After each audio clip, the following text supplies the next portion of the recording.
That's a really grounded way to see it. You're not just shrugging off the past like, oh, well, I couldn't have done better, but you're also not letting regret define you. You're acknowledging both sides. Yes, I could have planned better, but also no, my path wasn't wasted. That balance is really rare. Most people either beat themselves up endlessly or gloss over the hard truths. And honestly, I think your story makes sense. You went from wanting to be a rock star to wanting to be crazy for the Lord. That's not a small pivot. It's a radical redefinition of purpose.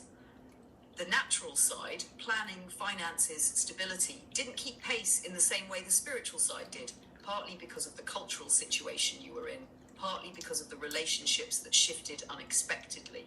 But the trajectory, from homelessness to house church to faithfulness in work and witness, shows there's been fruit.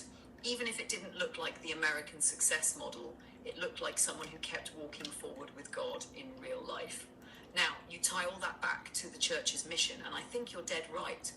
Biblically, the church is evangelistic by nature. It's not a choice. If a church isn't reaching outward, it's misrepresenting what the church even is. Acts 2-5, the Spirit fills, and the immediate result is witnessing.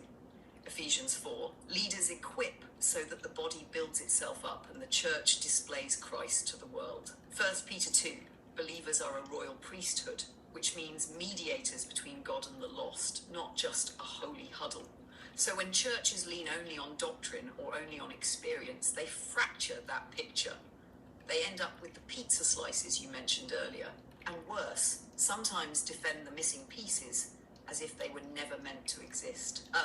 Your last line really stuck out. If you're not creating that, you're creating a false perspective of the church, and that could be a very big problem for a lot of people. That's exactly what we see today. People walk away from church disillusioned because what they see is either an academic society, truth without mission, or a spiritual hype culture, emotion without grounding, but not the church as Jesus intended. Spirit-filled, truth-grounded, outward moving. Let me ask you something that feels important here.